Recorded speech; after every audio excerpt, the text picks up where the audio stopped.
Assalamualaikum warahmatullahi wabarakatuh. Selamat malam semuanya. Perkenalkan, aku Dava Fardudin Atar dari kelas 10I absen 9.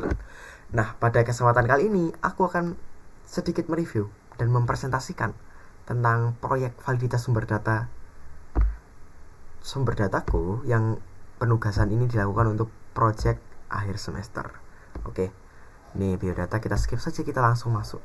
Jadi pada kali ini tugasnya adalah tentang kita melakukan validitas sumber data. Kita akan memastikan sebuah sumber data ini valid atau tidak. Oke, kita langsung lanjut saja. Ini pertama ada identitas proyek. Tema yang kali ini aku ambil adalah redenominasi rupiah dan hoax tentang desain uang baru yang baru-baru ini viral. Jadi konteks buat kemarin yang nggak tahu, sempat muncul wacana diungkapkan oleh Menkeu, yakni Bapak Purbaya, tentang rupiah ini nolnya mau dihilangin atau redenominasi gitu. Buat yang nggak tahu redenominasi itu apa, nah itu singkatnya 1.000 rupiah nolnya dihilangin 3 jadi 1. Hal ini apa sih fungsinya? Fungsinya itu untuk memudahkan akuntansi, pencatatan administrasi, dan juga agar transaksi itu lebih mudah karena mengurangi margin error begitu. Oke, tanpa berlama-lama kita langsung lanjut saja ke dalam pembahasannya. Jadi aku di sini ngambil dari Antara News. Jadi ketika sedang mencari berita-berita relevan, di sini aku tertarik tentang Antara News karena pembahasannya yang paling lengkap dan yang paling relevan di sini. Jadi aku bakal langsung bahas saja Antara News ini bagaimana. Untuk melakukan validitas, memastikan valid tidaknya sumber data, kita itu bisa pakai beberapa komponen, teman-teman. Jadi komponen pertama itu adalah akurasi, kedua relevansi, ketiga itu keandalan, keempat itu aktualitas, dan itu tadi komponen yang bisa kita pakai untuk memastikan sumber ini tuh valid atau tidak. Nah, yang komponen pertama yang kugunakan untuk memvalidasi atau membuktikan kebenaran dari berita yang baru saja saya baca dari tema utamanya adalah yang pertama, alasan kenapa data ini dapat dipercaya. Nah, pertama, berita ini berasal dari Antara News, yang mana kita tahu sendiri Antara itu adalah kantor berita resmi milik pemerintah. Jadi verifikasi informasinya itu juga mengikuti standar jurnalistik yang berlaku di Indonesia dan tentunya tidak bersifat opini seperti beberapa majalah-majalah lain atau beberapa penerbit lain. Nah, dalam artikel tersebut Antara juga melampirkan klarifikasi dari narasumber, yakni Bank Indonesia, seperti yang kita lihat di sini, sehingga adanya data itu bersifat primer dan dapat dipertanggungjawabkan begitu. Selanjutnya, akurasi ini kita juga bisa menilik dari sumber data. Sumber datanya apa saja? Seperti yang tadi saya sebutkan, ini langsung dari BI-nya. BI adalah pihak yang mempunyai otoritas di sini soal redenominasi begitu. Maka dia juga sering membandingkan bukti visual yang dibandingkan dengan informasi resmi dari Bank Indonesia. Jadi gimana akurasinya menurutku? Menurut saya akurasinya itu tinggi karena Antara itu lembaga dengan standar verifikasi yang ketat. Artinya tidak sembarang artikel, tidak sembarang hal bisa terbit dari sini tanpa melalui proses verifikasi yang jelas, teman-teman. Selanjutnya, artikel ini mencantumkan sumber langsung, maka bisa dibilang sumber langsungnya adalah sumber yang kredibel, sumber yang memiliki otoritas dan kredibilitas, maka akurasinya bisa disebut tinggi. Selanjutnya untuk relevansi adalah keterkaitan lembaganya, penerbit sumber data, dan alasan relevansi. Kita bisa lihat di sini Antara News ini merupakan sumber yang relevan. Mengapa demikian? Menurutku dan yang aku baca di sini, karena kantor beritanya kantor berita nasional yang resmi, seperti alasan tadi. Jadi dia bisa melaporkan kebijakan suatu pemerintah. Dia bisa melaporkan kebijakan pemerintah karena dia bekerja di bawah pemerintah. Termasuk isu moneter barusan, dan juga isu-isu keuangan. Kemudian dari sisi penyajian latar belakangnya, penyajinya adalah tim redaksi Antara. Antara ini sudah terkenal backgroundnya. Ini sudah terbukti kredibilitasnya. Jurnalis profesional dengan tugas utama ini menyajikan berita yang resmi dan akurat untuk publik. Dan Antara ini tidak seperti beberapa media mainstream lainnya mereka ini tidak memproduksi opini, melainkan laporan faktual, khususnya pada laporan ini. Jadi menurutku tingkat relevansinya adalah tinggi. Mengapa? Karena ini langsung membahas topik dan dia sebagai pihak yang punya otoritas atau kewenangan. Terima kasih. Lanjut kita bisa ke andalan. Andalan ini dilihat dari siapa yang menerbitkan data. Sekali lagi, ku mention kalau antara ini adalah badan usaha milik negara atau BUMN di bawah pemerintah RI. Jadi sudah jelas ini bisa disebut sebagai sumber yang andal menurutku. Nah, selanjutnya untuk mereview keandalan kita juga bisa melihat cara pengumpulan datanya bagaimana. Bisa kita lihat di sini pengumpulan datanya itu menggunakan sebuah metodologi, yakni verifikasi visual, kemudian fact check, dan juga wawancara seperti yang dilakukan dengan pejabat Bank Indonesia. Di sini kita juga di artikel disebutkan kalau mereka melakukan pelacakan sumber-sumber hoax di media sosial. Nah, di situ mereka juga ketika terjadi kesalahan mereka melakukan penelitian ulang. Maka antara ini bisa saya bilang andal karena bukan hanya kasus ini, di kasus-kasus lain mereka itu secara rutin mengeluarkan berita koreksi atau rubrik ralat jika terdapat kesalahan. Juga sistem editorial mereka itu kompleks.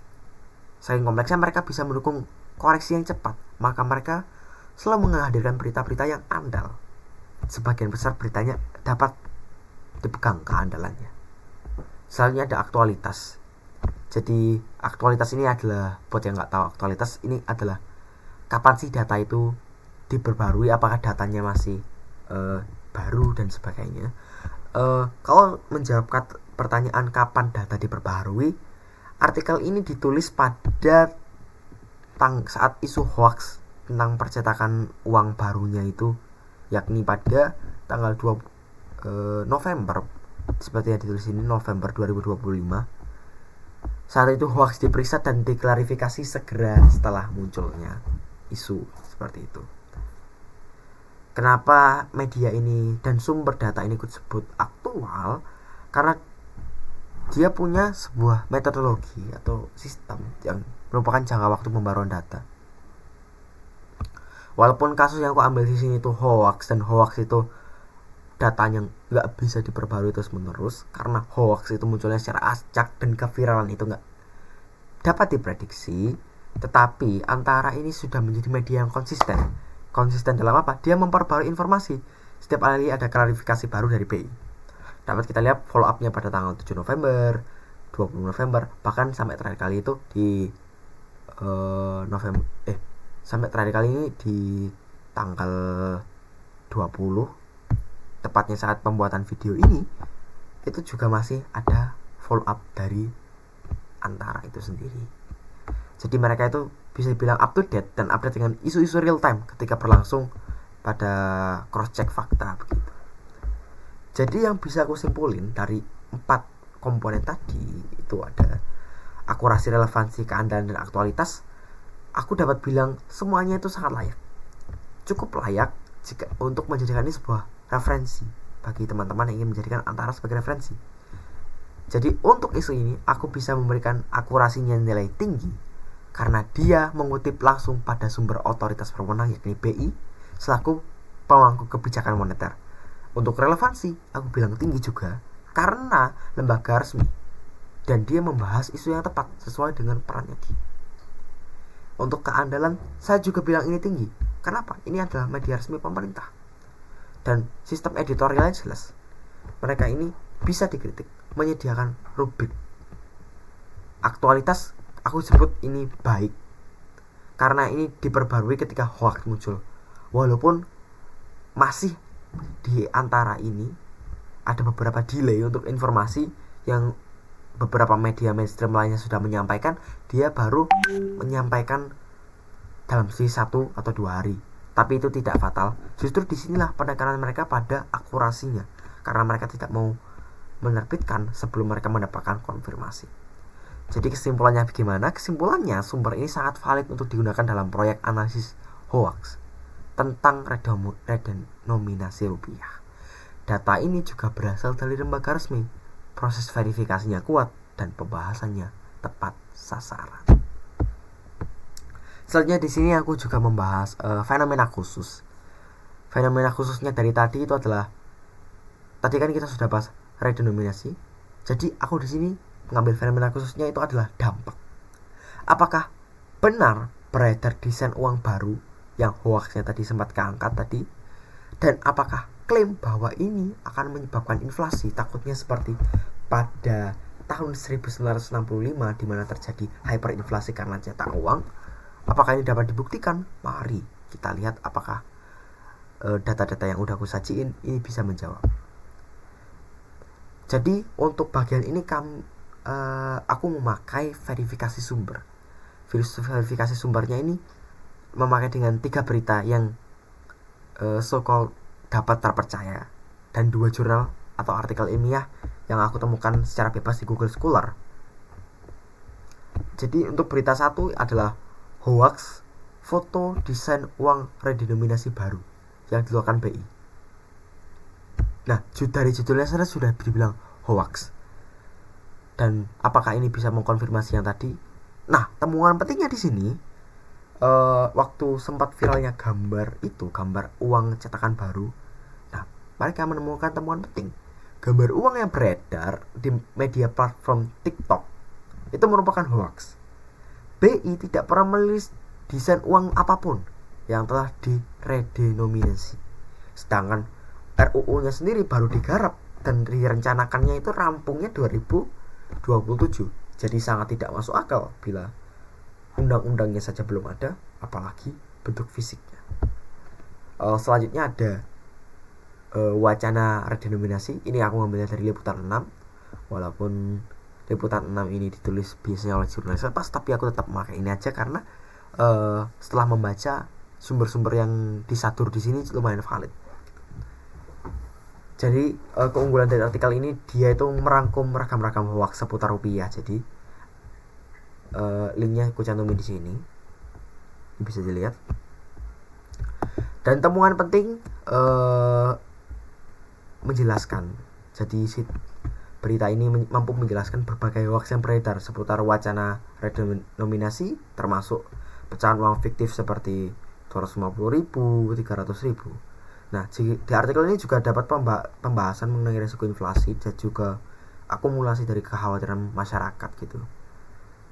Dan ini juga di sini dibahas kalau soal isu tadi, apakah ini akan terjadi inflasi. Para ekonom dari sumber ini menyebutkan beberapa ekonom mengingat potensi rounding up.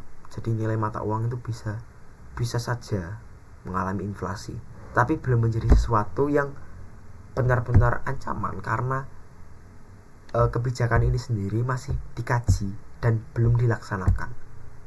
Toh kalau nantinya kebijakan ini memberikan dampak positif seperti memperkuat nilai rupiah, kuatnya nilai mata uang itu bukan berarti nanti ekonominya langsung membaik gitu. Next, kita di sini ada berita ketiga, yakni BI keluarkan uang hasil redenominasi. Waduh. Jadi ini langsung saja aku cari ke biasanya artikel atau website yang berspesialisasi untuk mencari kebenaran dari sebuah informasi, yakni Turnback Hoax. Jadi kalau udah masuk sini, ya ini hoax ya teman-teman. Jadi analisis dari tim mereka sendiri, mereka melakukan riset bahwa gambar uang yang sempat viral itu ternyata hasil generated dari AI. Wow, gitu kan. Jadi mereka yang melakukan yang melakukan manipulasi AI ini memakai argumentasi dari Menkeu. Tapi di sini tuliskan sendiri, Menkeu berbahaya dan Gubernur BI itu menegaskan bahwa proses dari kebijakan ini butuh waktu yang sangat lama agar masyarakat itu bisa beradaptasi dari pembentukan undang-undang hingga implementasi. Berdasarkan semua hasil penyelidikan, dapat disimpulkan bahwa unggahannya tadi itu hoax, teman-teman. Selanjutnya ada Jumar dari jurnal ilmiah atau artikel ilmiah ini. Aku ngambil 2 yang relevan dengan masalah ini. Yang pertama adalah ini dari IPB tentang dampak redenominasi terhadap inflasi Indonesia. Jadi artikel ini cukup panjang, tapi ada suatu bagian penting. Temuan penting yang aku dapat ini adalah berdasarkan model statistik. Jadi mereka itu pakai statistik data historis dengan membandingkan ini membandingkan hal-hal event-event ekonomi yang sudah berlalu, dan mereka menyebutkan bahwa bisa jadi kebijakan ini bersifat negatif terhadap stabilitas. Jadi ada kemungkinan inflasi naik menurut data-data historis. Tapi ini hasil proyeksi model, bukan data real di lapangan, karena redenominasi itu belum dilakukan sama sekali. Jadi, apakah ini menjawab isu yang tadi kuangkat? Jawabannya ini masih semu, teman-teman. Tapi dari sini bahwa potensi inflasi dan sebagainya itu memang ada jika menilik dengan hal-hal yang terjadi di masa lampau. Selanjutnya itu ada ini Jurnal Manajemen Keuangan Republik, ini diterbitin oleh ini artikel ilmiah dari STAN gitu. Apakah urgensi penerapan kebijakan ini pada mata uang di Indonesia? Jadi dia di sini memakai metode analisis SWOT. SWOT itu apa? Jadi strong, weakness, opportunity, dan threats. Itu semacam metode analisis untuk melihat kelemahan dan juga kelemahan dan juga kelebihan.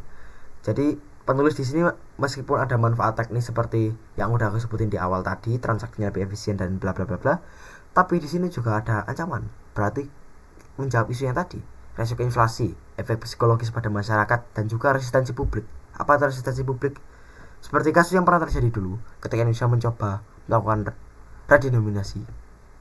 Jadi di sini masyarakat tuh masih bingung, masyarakat belum siap untuk menggunakan, jadi terjadi kebingungan di masyarakat itu sendiri. Nah, itu jadi dia. Berarti kita dapat menyimpulkan setelah kita membahas verifikasi sumber, fenomena yang terjadi rencana, apakah benar beredar desain uang baru ini terbantahkan.